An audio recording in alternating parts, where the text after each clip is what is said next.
বলক আমি আৰম্ভ কৰিব ওলাইছোঁ। আজি নাগ শংকৰ দেৱালয়ত আমি যাই উপস্থিত হ'ম। আপোনালোকক এই পৰিৱেশটো উপস্থাপন কৰিম আপোনালোকৰ আগত ধুনীয়াকৈ। আপোনালোকে দেখিবলৈ পাব এক সুন্দৰ আধ্যাত্মিক ভাৱধাৰাৰে গঠিত এই অঞ্চলৰ কিছু দৃশ্যাংশ। বলক আমি গৈ আছোঁ নাগ শংকৰ দেৱালয়। এয়া ওলাই আছোঁ আমি নাগ শংকৰ দেৱাল। যলৈকে যাওঁ আমি তাৰ সেই পৰিৱেশটো আপোনালোকৰ আগত সুন্দৰভাৱে উপস্থাপন কৰিম। আমি আহি আছোঁ।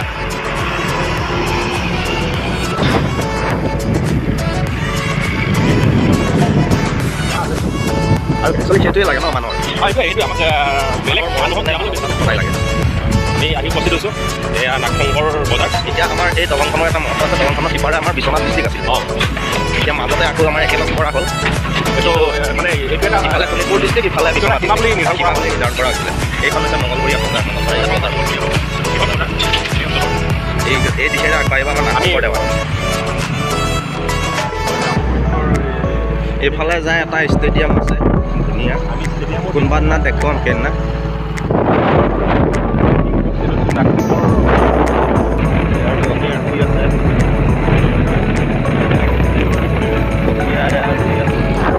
খেতিত ব্যস্ত বৰ্তমান বৰ বাৰিষা। উপস্থিত হৈছে এইফালে আমি ৰাখিম এতিয়া লাইটখনত।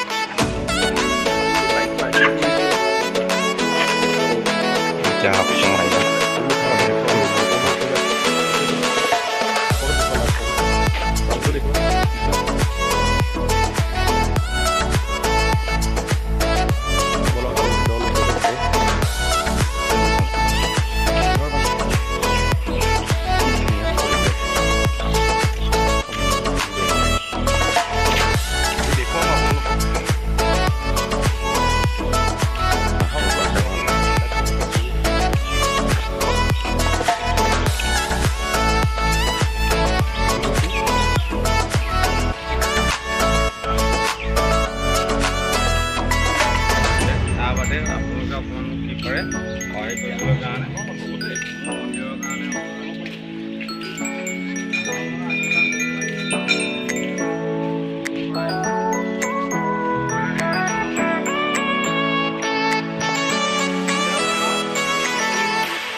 ঐতিহ্য আছে আপোনালোকক আমি দেখুৱাম। ঐতিহ্যৰ কথাখিনি আমি আপোনালোকৰ আগত ভালদৰে দাঙি ধৰিম। ইয়াৰ পৰিৱেশটো দেখুৱাম। এই যিটো নাগ শংকৰ দেৱালয়, নাগ শংকৰ দেৱালয়ৰ কাছ, এই কাছসমূহ আমি দেখিবলৈ পাওঁ। তেন্তে বলক আমি চাওঁগৈ। হয়, সুন্দৰ পৰিৱেশ এটা। কি ধুনীয়াকৈ মুকলি মনে ইয়াত ফুৰিছে। ইয়াত আপোনালোকক দেখুৱাইছোঁ সুন্দৰ কাছ। নামি যাওক। এইবিলাক কাছ কাছ নামি উঠি আহিছে। দেখিছে নাই কাছ কি ধৰণে আহিছে। কাছ ডাঙৰ ডাঙৰ কাছ, পোৱালি আছে, কাছ আছে। বহুত এয়া দেখিছে নাই কাছ। মোৰ বন্ধু বৃহৎ বৃহৎ কাছ মাছ আছে। ইয়াত কিমানমান কাছ দেখিবলৈ পোৱা যায়? 2,000-4,000ৰ ওপৰত হ'ব চাগে। এনেকৈ হ'লে সদায় দেখিবলৈ পোৱা যাব নে? ব্যৱস্থা কৰে নিশ্চয় অসমবাসী আমাৰ অঞ্চলৰ লগতে অসমবাসীয়ে দেখিবলৈ পাব। আৰু এই মাছবিধ প্ৰায় বিলুপ্ত হৈছে। আৰু এই সংৰক্ষণ কৰি সমিতিৰ পৰিচালনা সমিতিৰ সকলো আমি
মানে চাই প্ৰত্যক্ষ কৰি যায়।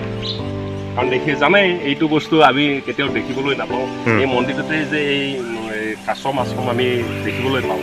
আৰু মই অনুৰোধ জনাওঁ সকলো লোক সকলো আমাৰ এই মন্দিৰটোলৈ যিসকল লোক আহে বা এই অঞ্চললৈ যিসকল লোক মানে আগমন কৰে এবাৰ হ'লেও এই নাগশংকৰ দেৱালয়লৈ আহে আৰু এই ইয়াৰ পৰিৱেশটো উপভোগ কৰক।